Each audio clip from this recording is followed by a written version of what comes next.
because you're such writerly people, I might talk a little bit initially about just the process of writing the book and its kind of genesis and how it came to be. And then I will talk a little bit about the reception and the things that most people were interested in, and why that might be so. So it's now called Scoff, A History of Food and Class in Britain. And it was always going to be a history of food and class in Britain, but the title was the thing that came right at the last minute. And for years in my mind, it was called Why We Eat What We Eat. And it was Why We Eat What We Eat because it started with a question that somebody asked me. In my day job, I work for Penguin Books, and I have a very erudite colleague who's an editor, but he's also a historian himself. He's a historian of kind of late medieval, early Tudor period.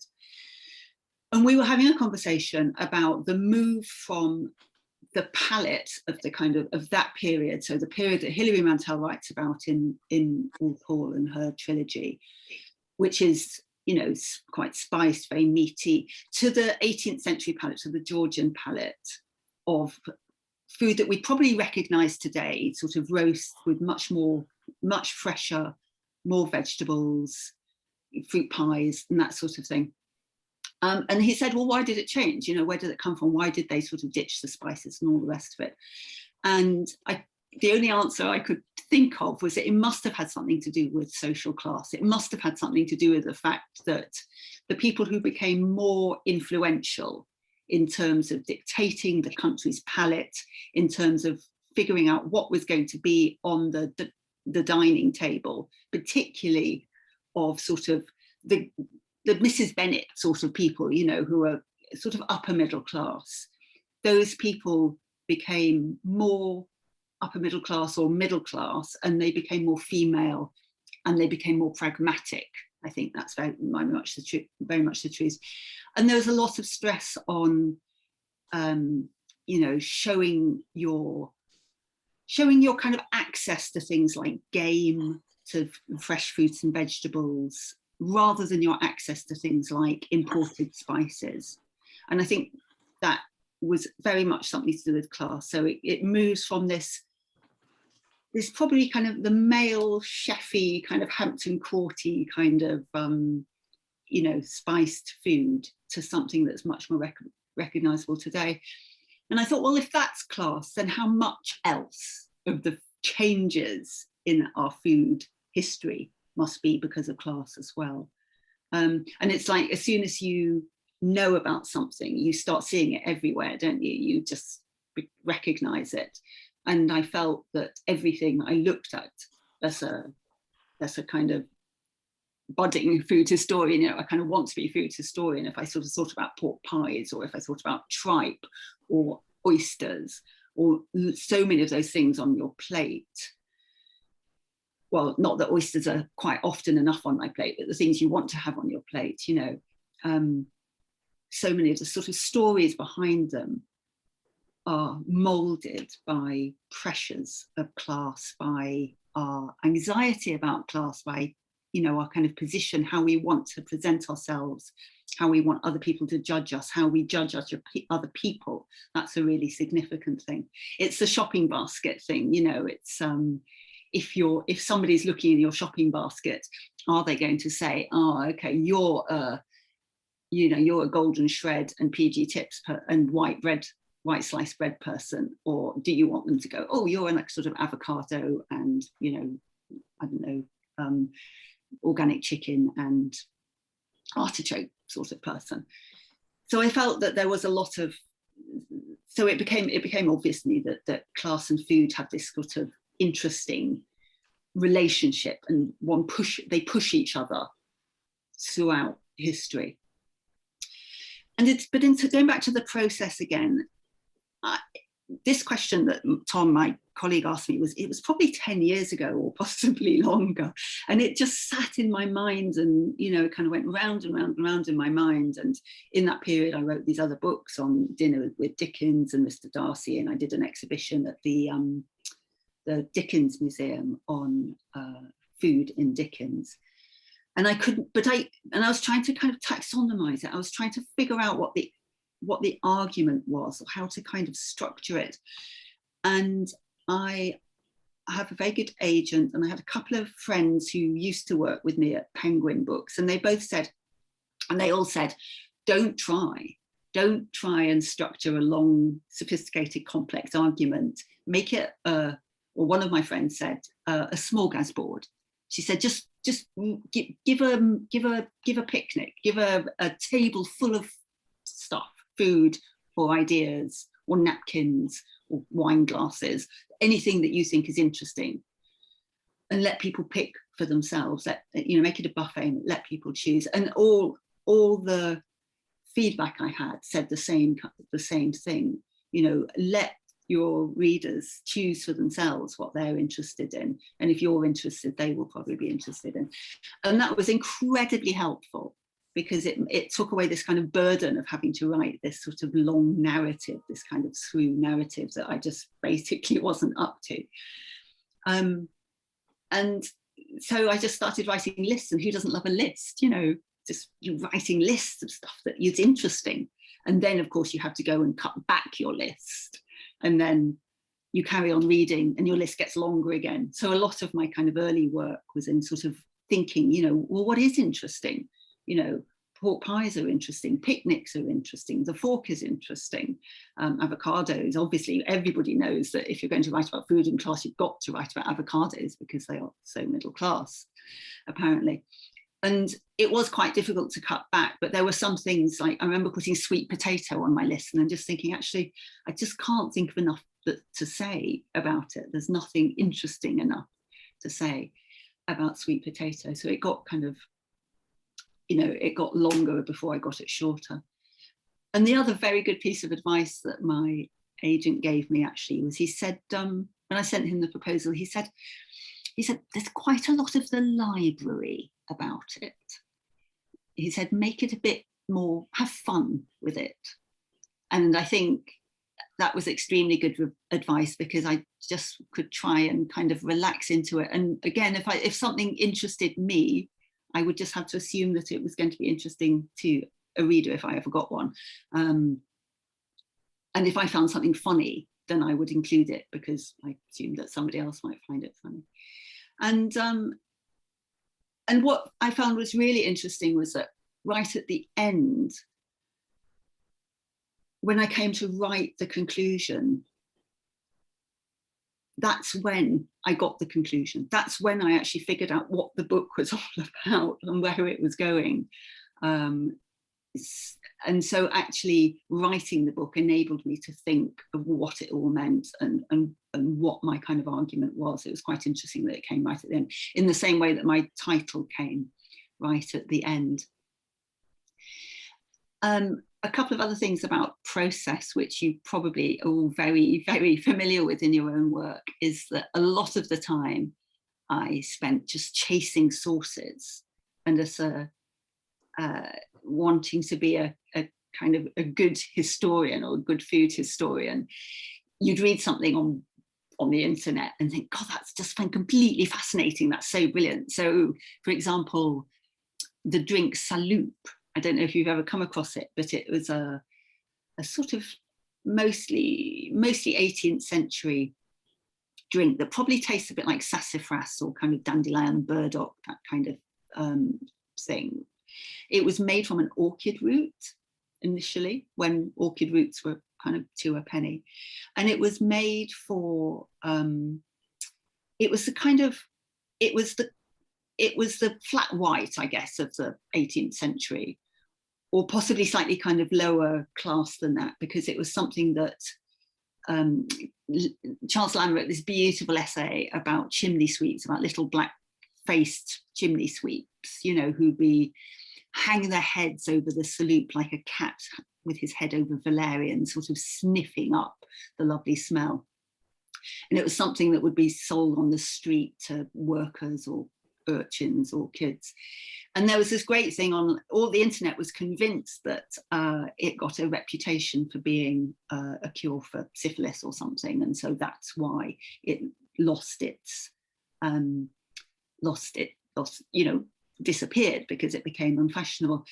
And I just went back through the sources and went back, and I just couldn't find it anywhere. And I just thought, it's one of those things that somebody's retrofitted an argument that doesn't actually exist any longer.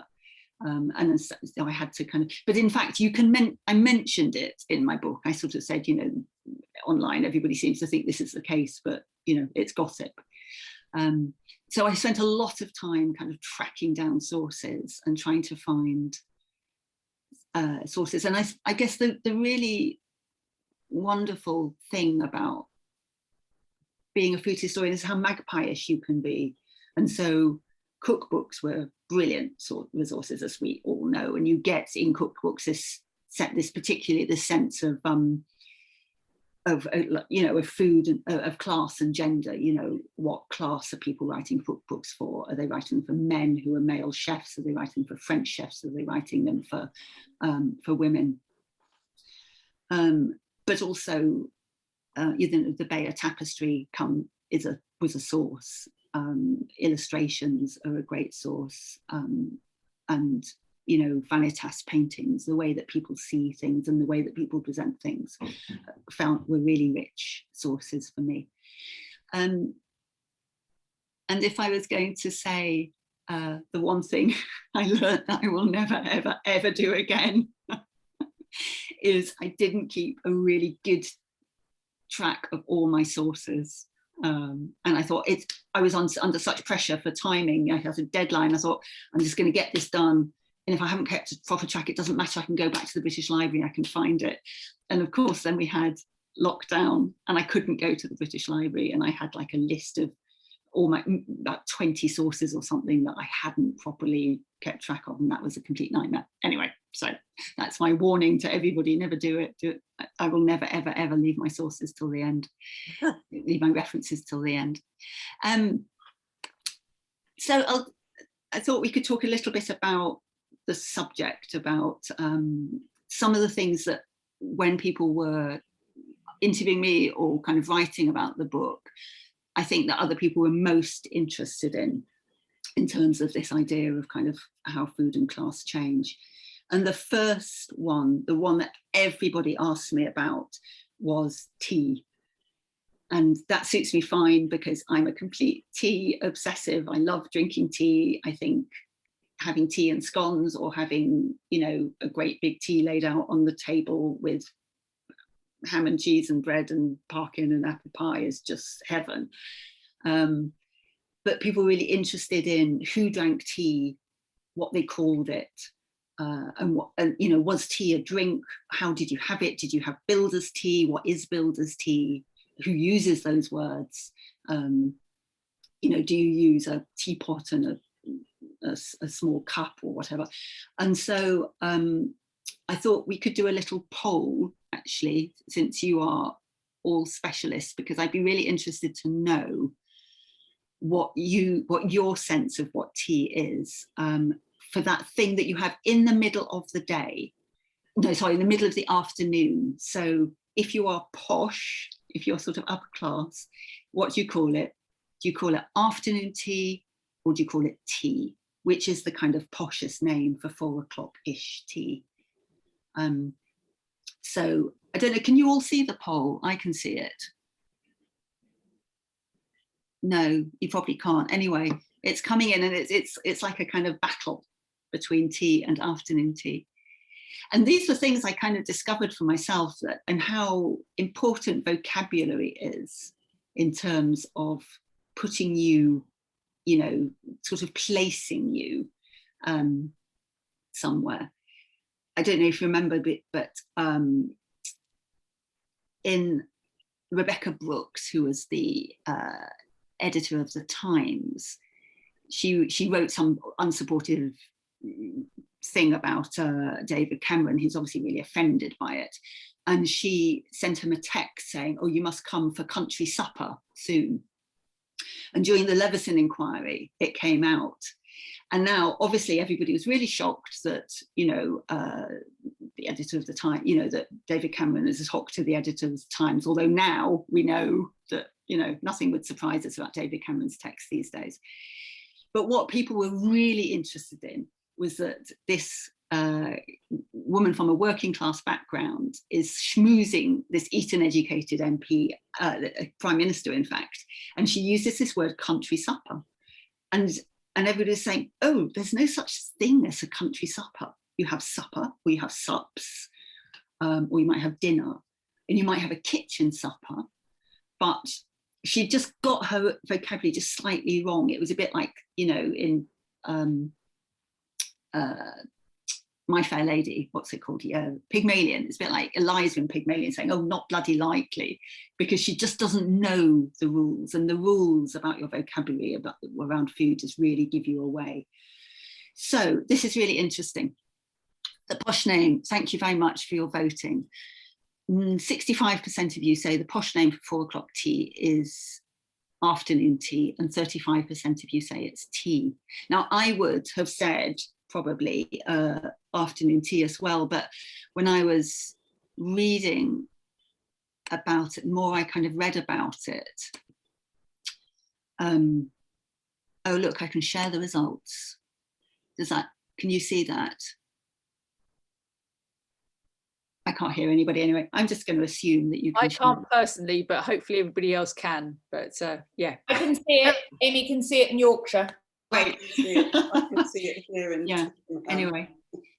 But in fact, it all comes down to what you think tea is. If you have lunch and dinner, or lunch and dinner and supper, then the thing you have in the middle of the afternoon, you know it's tea. You don't need to call it afternoon tea, because it is just the only tea you have that afternoon. Whereas if you're expecting to have your dinner in the middle of the day, which you would do if you were northern particularly, or working class, and the two often go together, not always, and then your tea in the evening at 5 o'clock or 6 o'clock, the thing, if you went out to a kind of special restaurant or something and you had afternoon tea, you'd have to call it afternoon tea to distinguish it from tea.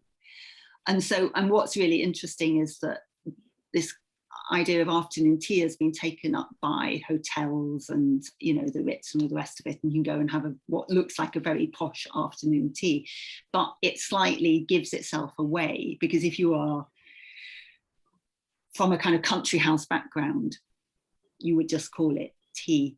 And so it goes again to that idea about what you call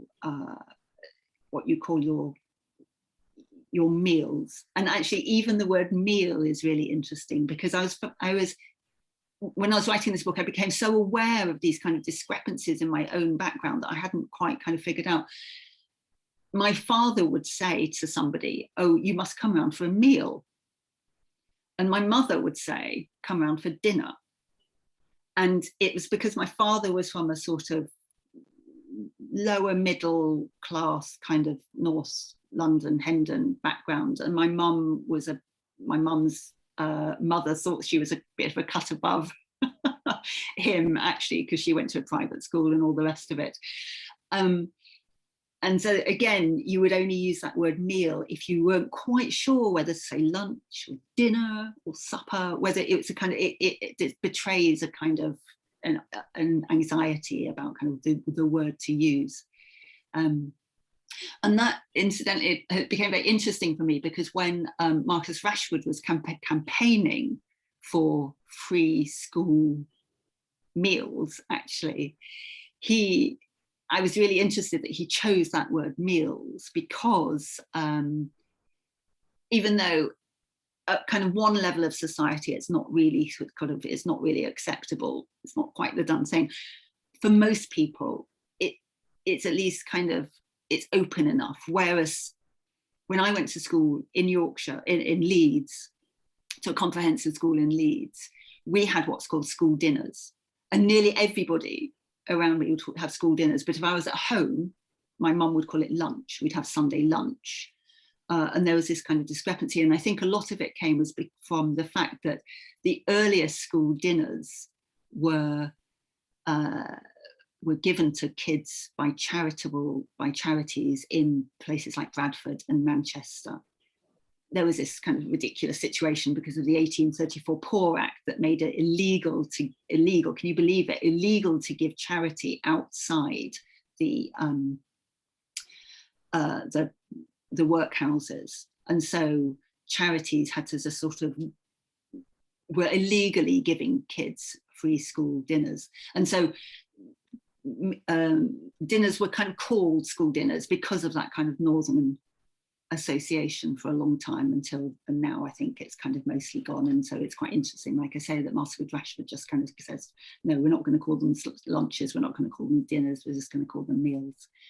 And so my kind of northernness, I mean, I know I don't sound northern, but I did grow up in Leeds. A lot of the kind of discrepancies between what happened and what people expected in a kind of working class Leeds school versus what was happening in my sort of much more middle class home. I found a lot of my kind of interest in this idea of food and class comes out of that, the kind of difference in expectations and the difference in the difference in vocabulary as well. So should we do the next poll? Because yes, if Sam would launch the next poll, and I'll talk a little bit about the kind of the rest of the structure of the book. I'm going to try. So it's asking me to relaunch. You might get the same question again. I have to get the same question anyway. Oh no, that's so, not what I want to do. Yeah. Carry on. I'll just carry on. Sorry, I'll carry on talking. I'm mesmerised by this poll. So I've talked a little bit about vocabulary, which is obviously really key. One of the other, obviously, as a food history, the other key kind of cornerstones of it is the food. The food itself. And in my list, and one of the things that people found most interesting was this thing about the avocado and why we assume that the avocado is middle class. And in fact, the New Statesman wrote a review of the book, and 90% of the review was about the avocado, which I thought was really interesting and probably said quite a lot about their expected kind of readership of it. And so, yes, when I was writing the book, I had a number of foods which I just thought, you think about them. So like avocado is so middle class. And I thought, but why? Mangoes and coconuts also come, we import them, we eat them fresh, but we don't call them the most middle class thing ever, which is what some people do about the avocados. For example, there was the Association of Plastic Surgeons or something, or reconstructive surgeons or something, wrote a report about this injury that they were getting in A&E, where people would come with a jab, like a knife wound in their hand here. And they called it avocado hand, because you get it by if you rather over enthusiastically jab a knife to try and get the stone out of the avocado, you might kind of injure yourself. And it was reported in Metro newspapers, what is the most middle class injury ever? It is avocado hand. And another thing I really loved was an example of an Australian millionaire who said that nowadays, young people, they just do not know how to save. And they're just spending all their money on avocado toast, and their expectations these days are very, very high indeed. And I just thought, oh my God, if your expectation of avocado toast is that's high, what does that say about our expectations of what kind of young people should put up with? And so I wanted to look back at why things like and I found this really interesting trail of very deliberate, I think, manipulation by the American avocado growers in the kind of middle of the century. And they were very deliberately presenting the avocado in their kind of marketing, on their websites and all the rest of it, as non-Hispanic. So they erased all the kind of the real origins of avocado from Mexico and, and Latin America. They just didn't even mention the words. And they presented the fruit as healthy, part of a healthy Mediterranean style diet. And they obviously did it so well that all the kind of wellness bloggers and what's Gloop lady called? I can't remember. Anyway, you know who? Gwyneth. Yes, thank you, Gwyneth Paltrow. So I think they did it so well that people like Gwyneth Paltrow sort of picked it up, and it became an icon of kind of wellness, and then it became an icon of kind of aspiration, and an icon of, it became the most middle class thing ever. And so Sam, how are we doing poll wise? I can't, I've got it on the web page, but I can't get it to, every time I click on polling, even though I'm the host, it's only coming up with the one we asked originally. I asked Charlotte, she's going to be on the case. She's going to okay. I apologise, sorry, I thought this, they're there, but they're not appearing. They're not moving from the web to the meeting, which isn't very helpful. Or just ask us and we can put it on. You can shout out. Okay, so my question is, which is more fashionable, or kind of more kind of middle class, or kind of chic, or on trend, or whatever now? A, the avocado, or B, peas pudding?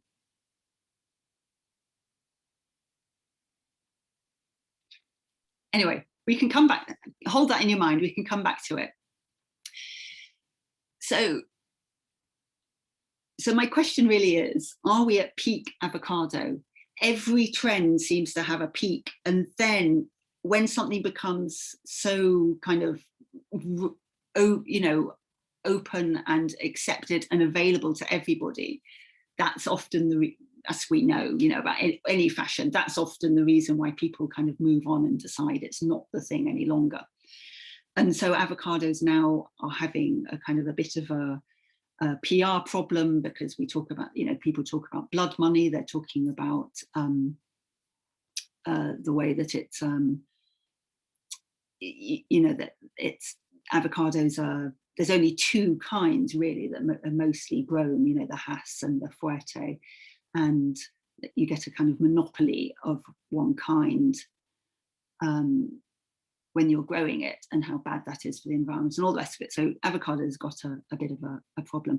And I'm wondering whether avocados and peas pudding are about to kind of take, swap places in a way, because peas pudding was always the working person's sort of solid food. Peas dried, and there are different kinds of peas, there are different kinds of peas. You get the kind of the dried marrow fat, well, mushy peas are marrow fat peas, but you can get dried peas, which are kind of field peas, and they're slightly different from the fresh little green numbers that kind of float, you have to chase around the plate. And so peas pudding has this kind of solid working class background and history, because it's the thing that would fill you up. It was also the thing that if you had very salted pork, you would put your peas pudding in your pot with your peas pork, and they're very absorptive. They would absorb the salt from your kind of bacon or your pork, or your ham and bacon rather than pork. And so, pea and ham soup obviously have that sort of old marriage, because they kind of not only taste good together, but they had that kind of relationship in the cooking pot. And then of course peas pudding, we can have mushy peas, we can have frozen peas, we can have fresh peas. Why would you want peas pudding? And its association with a kind of rural working class diet kind of went against it for a long time, and it's seen now, I think, as a sort of possibly a slight kind of regional oddity. Now, I actually really like peas pudding. I've made it quite a lot since either kind of just like a mush, or you can actually, you know, put it in a pot and boil it and give it a shape. And I've made it quite a lot, you know, since writing this book. But I wonder whether those things that used to kind of mitigate against it, its kind of working class, its rural background, are now going to make it more fashionable again. And it's a question, I have no idea, who knows, but it's on the menu of some kind of quite hipstery kind of places. And I'm wondering if hipsters are going to change, help them kind of swap places. And so if you look at things like jelly, for example, I mean, jelly started out as the most glamorous, hard to make dessert in Elizabethan times. Well, actually, I mean, they're quite early recipes, aren't they, from kind of late medieval times. Elizabethans loved their jellies, but you had to boil up your calf's feet, or you had to get isinglass, or you had to get carrageenan or something to kind of make whatever it was set, and they were very time consuming. But people would make beautiful jellies. I've got a recipe in my Jane Austen cookbook for hen's nest. So you make this jelly with little kind of cream jelly eggs, and then straw made from lemon, you know, long strips of lemon rind. And you could make a Solomon's Temple, or stars and moon and stars, or playing cards out of jelly. And jelly, of course, slithers down the kind of social ladder because it gets easier to make it, and it becomes this child's something that you just kind of pour some water on and give it to a child's party, and kids aren't even that interested any longer because it's not chocolate. So fashions can change, you know, when fashions change, when things become easier to make, they often lose their sort of social status. But the other thing about peas, as you've probably all had this experience growing up, is that the little fresh peas are a really interesting kind of social barometer, because the way they relate to the fork is completely arbitrary and fascinating. But there's become this obsession that you must push and it's such a kind of arbitrary piece of etiquette, you must push your peas onto the back of your fork like that, apparently. And you're allowed to use your mashed potato to do it, but you cannot scoop them up. And you just think, well, where do those ideas of etiquette come from? And I think it's a lot to do with, if something is tiny, it's hard to eat, it doesn't actually fulfill your appetite, it has a higher status because historically, I'm not talking particularly about now, but we inherit the historical story because it doesn't satisfy an appetite. And if it's like a solid lump of peas pudding, then, which is useful for the working person, white man usually, but, you know, working person in the fields, it kind of lowers its status because it's kind of solid. And I think we've inherited a lot of those assumptions. And then we question them because we question and reject the things that our parents loved or our grandparents loved. And so elusiveness obviously makes things fashionable. There's a lovely quote from Madame de Maintenon, who was Louis the Sun King's mistress, when she said the court became obsessed with peas, and ladies would sup with the king and then they'd retire to their own chambers and gorge themselves on fresh peas. And she says it's a fad, it's insane, they're making themselves ill with it. But I think it's just because, particularly in those days, you know, fresh peas were so rare, the season was so short, and we've kept some of that idea of exclusivity. I'll talk really quickly just about, so we talked a bit about vocabulary, talked a bit about food, and obviously material culture is a really key part of the kind of the story of food and class. And my third poll that we still might get to is about fish knives. And I wondered whether you thought that fish knives were A, pretty and rather useful, or B, fussy and a bit naff. And I suspect that a lot of us would say actually fussy and a bit naff, because fish knives had their heyday in Victorian Britain. They were the thing when the Victorians were obsessed by etiquette, and they were obsessed with ways of showing kind of social distinction, because I think there was quite a lot of class fluidity. You know, people were making money, and there were ways for people to kind of climb the class ladder, and giving dinner parties and showing, obviously, material culture and showing off your wealth was a key part of it. But it was also meant that the people at the top of the ladder are designed, they're just coming up with almost arbitrary kind of ideas to it's like a safety net. And if somebody wants to rise up to the top of the ladder, they have to pass these kind of ridiculous tests. Do you eat your peas properly with your fork? You know, do you have a fish knife? Do you have fish knives? And they're partly A, to keep people out, and B, if they really want to insist upon getting there because they have so much wealth and power, then to kind of test them. So fish knives grew out of that, and it's also has a kind of, you know, a very material background. It's maybe something to do with the fact that most knives were the lemon on, you know, the blade was supposed to taint the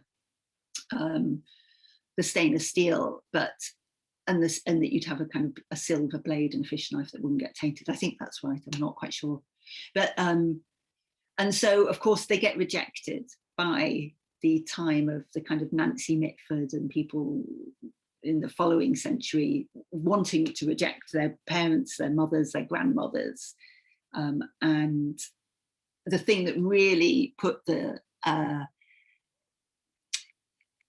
of put the spoke in the wheel for fish knives was that John Betjeman poem called How to Get Ahead in Society. And he lists all these things that he thinks of a kind of complete kind of social solecisms, that you know, the wrong vocabulary, the wrong things to eat, the wrong things to do. And he starts off by saying, phone for the fish knives, Norman. And everything apparently is wrong in that sentence. You shouldn't say phone, you should say telephone. You shouldn't have fish knives. Your husband shouldn't be called Norman. And then he goes on to kind of, you know, talk about all the other things that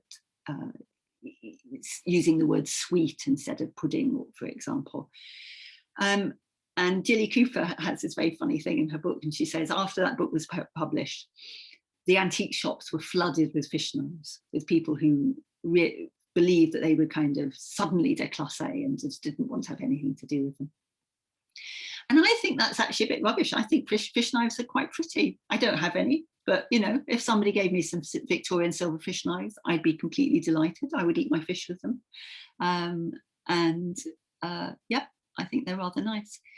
So a lot of our etiquette around material culture is kind of fixed in that Victorian period when, like I say, people are using etiquette to kind of to put people in their place, to kind of keep them up or keep them down, or test them getting up.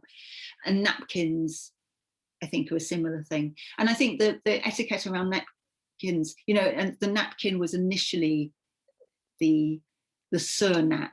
It was literally the nap, the cloth that went sur on the other cloth.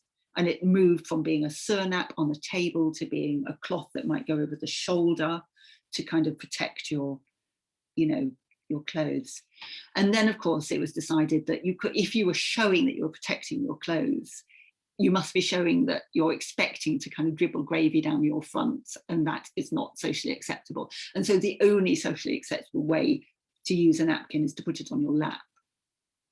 And it's those kind of codes of what's right and what's wrong.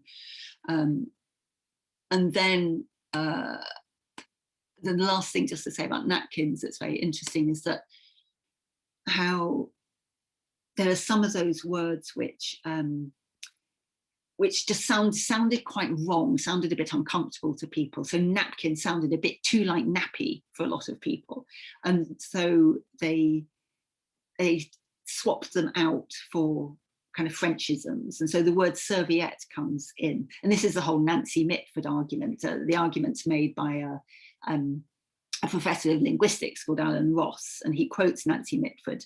She found his quotation of her work and was delighted with it. And she wrote this whole book about, this whole essay about what's you and non-you, what's upper class and what's non-you, not upper class. And to her, napkin, serviette were kind of really good examples, because if you're upper class, you don't care about, you're not worried about status, you know that you've got it. And you will use a word like napkin, even though it sounds like nappy, because you just don't care.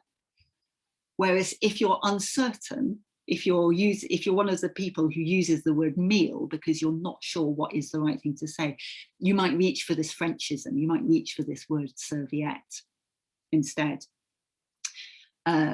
just to kind of hedge your bets. And it's quite interesting. I did one of those, you can go onto Google and do this fantastic graph where you can look for a phrase and it will plot the use of that phrase in all the books on Google Books. I highly recommend it as a research tool. And you could see serviette going up, in the kind of beginning of the 20th century, and then kind of leveling off. And now, some people use it, some people don't. So, I better stop. Yes, so my conclusion really was that a lot of bits of etiquette, a lot of the things we weight food with were fairly arbitrary. They have history, but sometimes they are just arbitrary.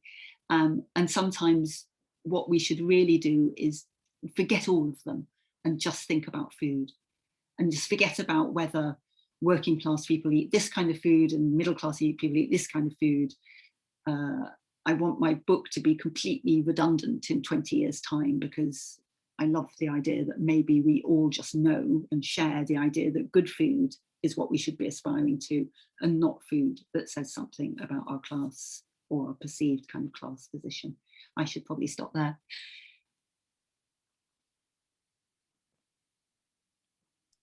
Thank you, Pen. That was fantastic. I've read the book anyway, but if anyone hasn't read the book, I do urge you to go out and buy it. It is fun, and I think that advice was genius. Christine, you were asking a question. Let me see if I can see the chat. No, there's been lots of chat rather than questions, so I think I'm going to come back to things. Lots of chat. Could I just say, Christine, if you just post it, if you want to post a question, it will say how your name comes up, because you're logged on as you. So, okay. One question Jeff asked, actually, I think, one question, the nappy thing and napkin. Is that why Americans call them diapers, or is that something completely different? And I'm not American, so someone might know. I have an answer to that in the forum. Diaper is to do with the shape. It's a diaper. It's an architectural thing. It's a diamond, and that's where it comes from when you're folding a diaper, because you get the diamond shape. Okay. Yeah. I will now unmute myself again. Yeah. I can see a question from Jeff Tansey. Yes, I was going to come to that, because that relates. I was going to say about other countries being class conscious. So I shall. Jeff, do you want to elaborate? Well, it just struck me. I mean, the British are incredibly class conscious. When we lived abroad and worked in Turkey, we didn't have the same sense of that. And I just wondered, obviously, power and wealth affect how people look at food, but is this particularly British? Are there other countries very similar, or there are quite a lot of differences? I suspect it is particularly British, or particularly Anglo, because I think Americans have inherited a lot of it. Do you remember that thing about the Biden fridge and the Trump fridge? Did anybody see that? And people would show you pictures of two different fridges, and you had to say, is this a Trump fridge? Which kind of meant, is it slightly white trash fridge, or is this a Biden fridge? And you'd have to kind of guess that it was a sort of, middle class, family kind of fridge. So I think America's probably inherited some of our obsessions and brought up their own. When my sister lived in France for 20 years, and she said it was really different, because in France, she said, everybody everybody had different income, different backgrounds, but they kind of all agreed about what good food was. And they all kind of aspired to eating the same kind of good food. And I don't think we have that in this country. And I think there's some quite interesting work done by the anthropologist Jack Goody on African cuisine, and he talks about whether African cuisine has what he calls a differentiated cuisine, you know, a kind of class cuisine. He said actually most of at the time when he was writing, which I think was the 60s, he said actually it was to do with quantity. If you had wealth and status and power, you just had the same food but just more of it. So I think I suspect the indications are that it's a pretty British obsession. Yeah. Thank you. So Carolyn has asked a question regarding peasant cuisine. Carolyn Boyd, are you there? Do you want to unmute yourself and elaborate? So Carolyn asked whether you covered peasant cuisine in Britain or lack thereof in comparison with the richness of peasant cuisine in Europe. I think I cover it. I mean, I don't have a little section called peasant cuisine, but I think it's a kind of underlying thrust all along, all the time, is that one of the problems I think we inherited from possibly the Normans, so I'm not going to blame the French for everything, but it was an obsession with meat, and meat in our kind of history meant status, and the status around meat was just enormous, you know. So roast beef, venison at the top, then kind of roast beef, and then kind of farmyard fowl and sort of pig at the bottom. And I think that has kind of mitigated against some kind of peasant cuisine, because the things that I was talking about, like peas pudding, or, you know, I suppose you talk about kind of Yorkshire pudding or something, were never celebrated very much because everybody was quite kind of meat obsessed. I think our best kind of cuisine is probably more farmhouse than peasant. So our regional baking is just amazing, so fantastic and so rich. I mean, we all know about kind of Eccles cakes and Bakewell pudding and Welsh cakes and Ecclefechan and tart, and most of our regional baking is all kind of quite, it might have similar ingredients. But I think the kind of farmhouse cake, and again, cake is a Germanic word, it's a kind of kutsch, comes from the Germanic kutschen rather than gâteau, that kind of French word. The things that we are good at and celebrating are kind of have risen from the kind of countryside. They're not top down. Don't see them as a peasant cuisine in the same way. But yes, I basically am agreeing with you that actually not that we haven't had the food as much, but we haven't celebrated as much, and we've had a kind of much more complex relationship with vegetables, for example. Di is asking if that's because we had a yeoman class. And Jenny, I am coming to your question. I haven't forgotten.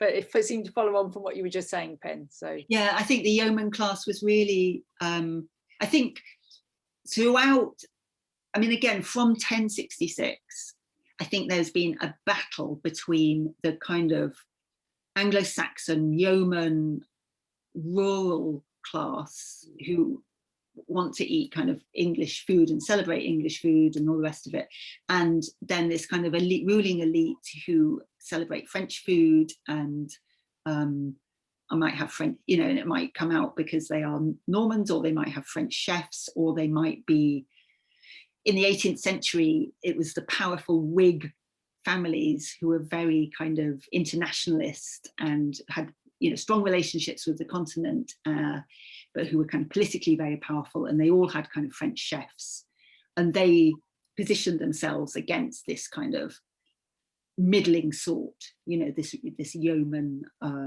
sort from whom they would have an English, who would celebrate English cuisine.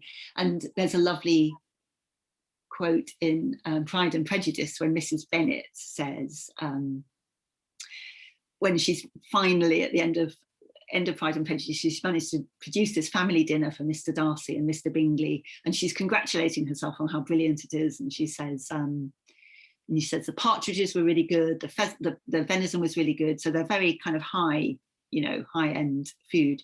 And she said, even Darcy, and he must have 2 or 3 French chefs at least, so there's something about her kind of middling yeoman status and the kind of Darcy status with his French chefs, and that happens throughout. And I think it also happens in Victorian times. And I think one of the problems we inherited from Victorian times was an obsession with calling everything by its French name. And it's almost like we were just looking in the wrong place. Everybody wanted French food, even if it was, there's nothing wrong with French. I mean, there's not lots of right stuff with French food. I mean, French food done well is amazing, we all know, but done badly, it's worse than, and so people would end up with a kind of Anglo equivalent would be brown Windsor soup and, I don't know, something or other. And I think it just was it was the wrong thing to focus on. We should have been focusing on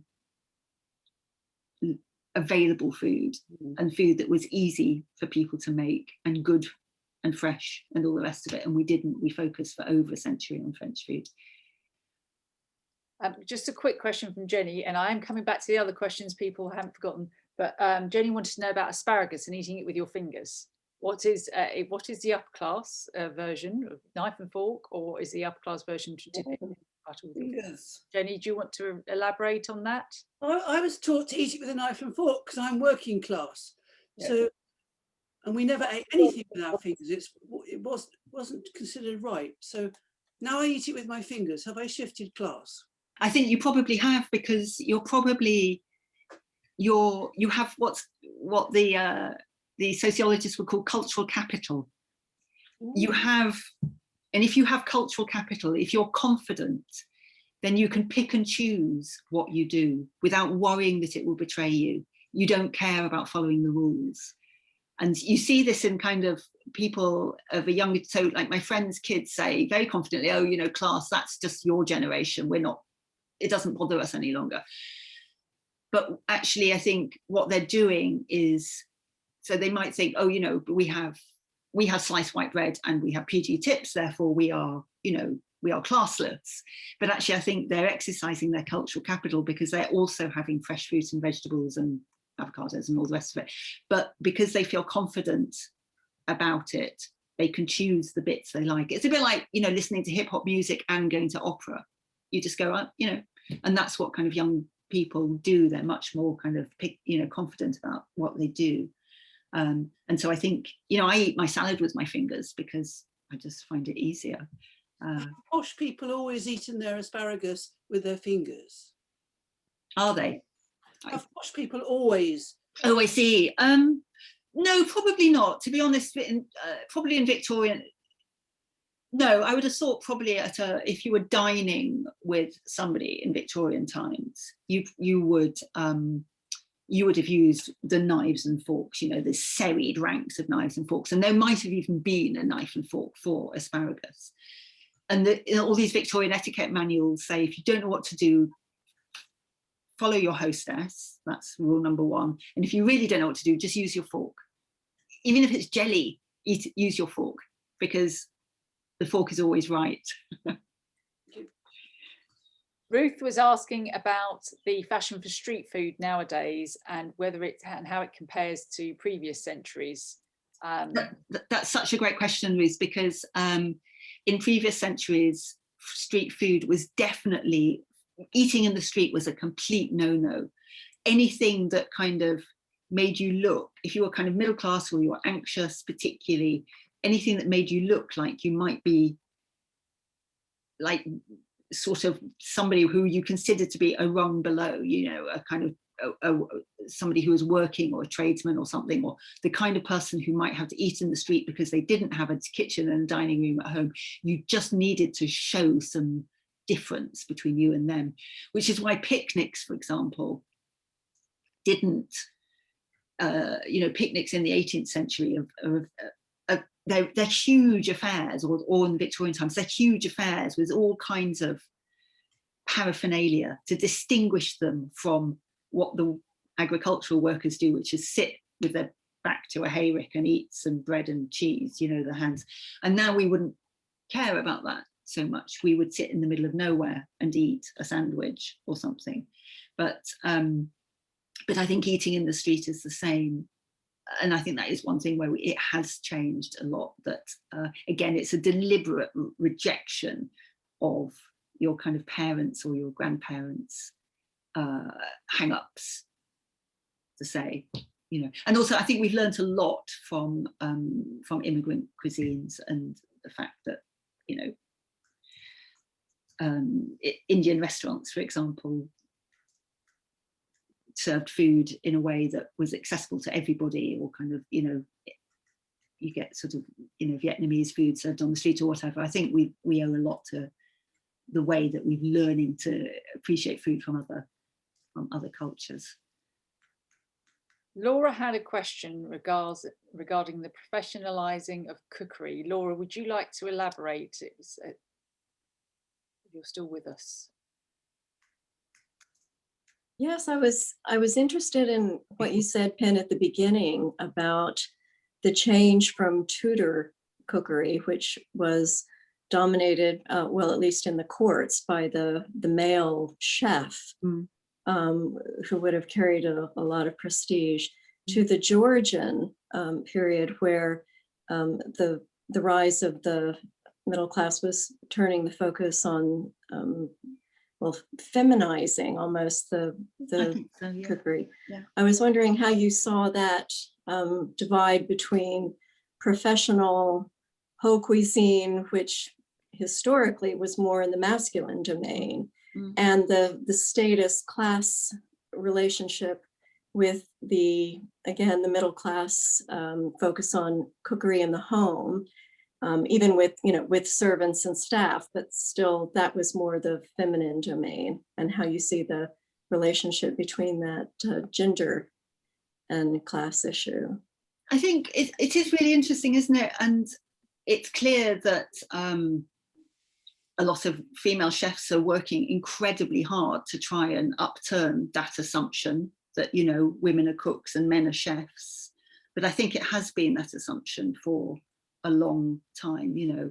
I mean, in the 18th century, a female cook would be paid £10 an hour and be called a cook, and a male chef would, an hour, what am I talking about, a year, sorry, and a male chef would be paid £60 a year and be called a chef, probably. And again, the words are really significant. The fact is, it's a French word for the kind of the elite chef, and it's a cook, it's the Anglo-Saxon English word for women.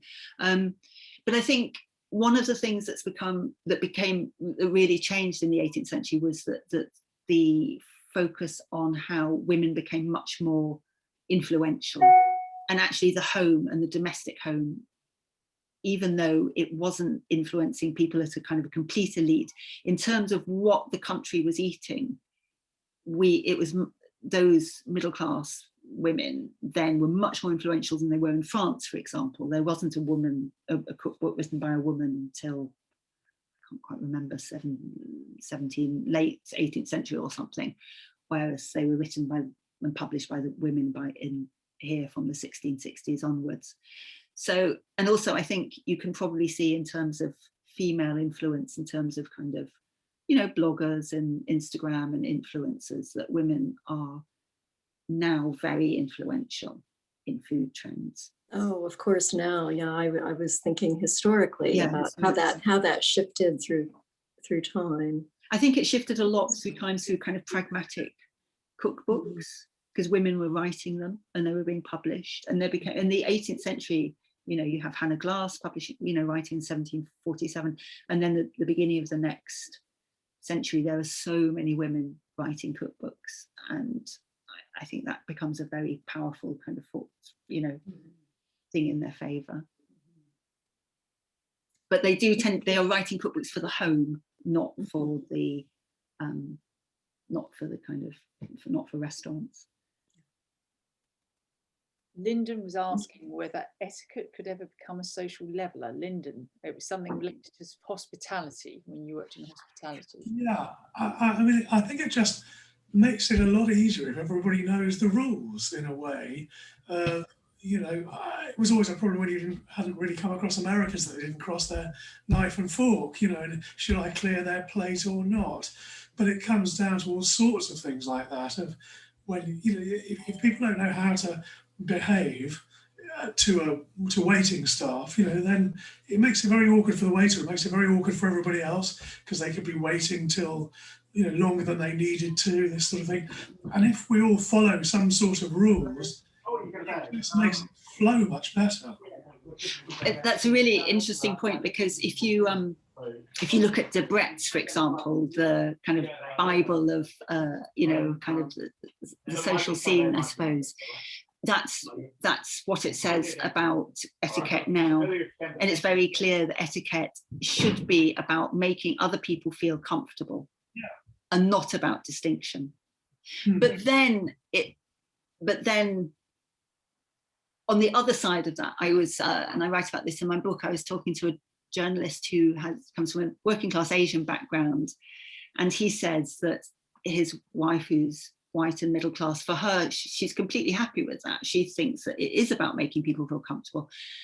But for him, when he was kind of a young man, it was like this impossible kind of world. He didn't know how to navigate it. He didn't know what the rules were, and he felt it was deliberately designed to keep him out.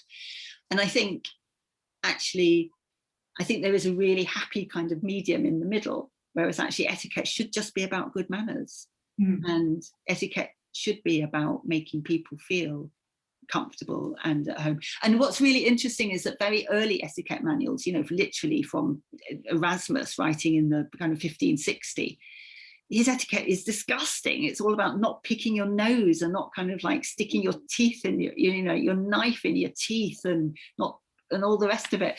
And you think, actually, those etiquette manuals, they have worked. You know, it's all about telling young men not to carry their knives to table and not to fight and not to blow their nose on the tablecloth, you know. And actually, hundreds and hundreds of years of etiquette have given us broadly a kind of an agreed, you know, series of rules that we all find kind of acceptable. But it's when people find really tiny little differences to kind of go, oh, you're that kind of person, or you're that kind of person, that I think that's when people run into problems. Amy wonders whether you've changed your own eating habits since writing the book. That is such an interesting question, Amy. I have, to a degree. I mean, or is it lockdown? Who knows? I realised I was really snobbish about tins.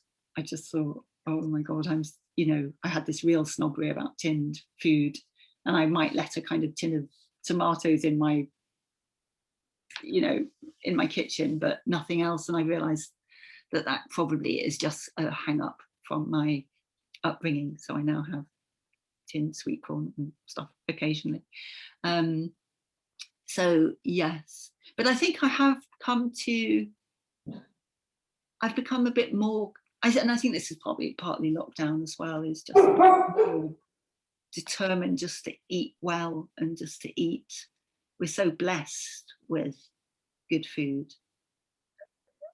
And I think, you know, eating bad food just seems so pointless, really. But the really important part to my question was, I love your cardigan with the stripy sleeves. Oh, thank you. Where's it from? Oh, it's actually two things. That's a cardigan, and that's a top. Different. See me after. Sorry about my back and forth with the video. I was doing dogs, as you can hear. Okay. Why is there a snobbery around tins? Because I don't think that was just you, Pen. I think a lot of people in this day and age are sort of a bit wary of buying tin food. Why is there such a stigma around it? I think well, it wasn't initially. I mean, when tins were first kind of used, they were seen as fairly useful things for the Navy and for, you know, expeditions to the North Pole and things, even though there was no such thing as a tin opener for 50 years after the tin was introduced. So which makes it a bit difficult. And I think tins are, think there's a kind of vocabulary around the two different kinds of food we have these days. And, you know, we don't call it elite food and working class food, but we would say the food that we probably all aspire to, and it's, you know, would be kind of fresh and local and farmers market and organic and all the rest of it. And the food that we think of, you know, which is a kind of a level below, is ultra processed and, you know, comes from a kind of factory and is industrial and all the rest of it. And tins just get lumped in with all of that, even though in fact, you know, the nutritional value of tinned food might be just as, probably might be just as good.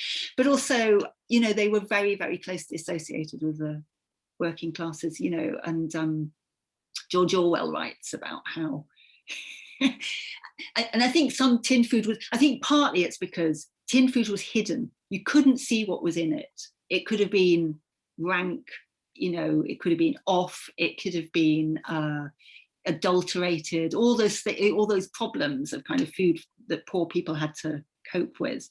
And the tin might, you know, and the first corned beef, for example, was supposed to be completely disgusting, you know, all fat and kind of sort of rancid and really, really nasty. And George Orwell has this line about how this, I can't remember what it was, but, you know, the Second World War, we might have won the Second World War, but we've kind of lost the working classes because of tinned food, you know.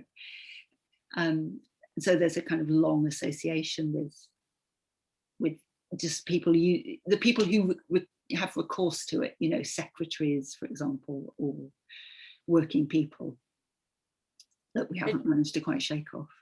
Jenny wonders, are they tins or cans, or does that reflect your class as well, whether you? Well, I always think it's tins. I always think cans is American, but I might be wrong. I think I've got, has anyone got any other questions at all? I mean, there's been lots of comments. I'm going to save the chat before we sign off, so we can keep that, because there were lots would be great. of comments and observations, so I can share that with you. That would be great. If anyone wants it, email me through the guild. Has anyone got any last questions they want to ask? I know we've been losing people left, right and centre because they're off to make their tea, dinner, supper. There's lots of comments. People saying, of course they are. Their country supper, or their real supper. Supper, yeah. But thank you very much, and thank you for the comments, because I kind of wish I'd had all the comments right at the beginning of the book, so I could have put them in. But because they're also interesting. Book, says Ruth. Oh, when I've written it. Don't hold your breath. How long did it take you to write Scoff altogether? I've been thinking about it for 10 years, really. So 10 years to kind of think about it, and then sort of 2.5 to write, 3 really to write it. Yeah. But I did an exhibition in the middle of that, and I work as well. You know, I work 4 days a week at Penguin, so, but it felt like a long time. Well, thank you very much. As I say, the comments are still coming in, so on that note, everyone, I am calling this to a close. Thank you, Pen, and thank you everyone for coming. Round of applause from everyone, I'm sure. We look forward to your next book. Hopefully, so do I. But it'll be lovely to see you on what you come up with next. Thank you, and thanks for all the comments and questions. They were really, really great. Thanks. Bye. Bye.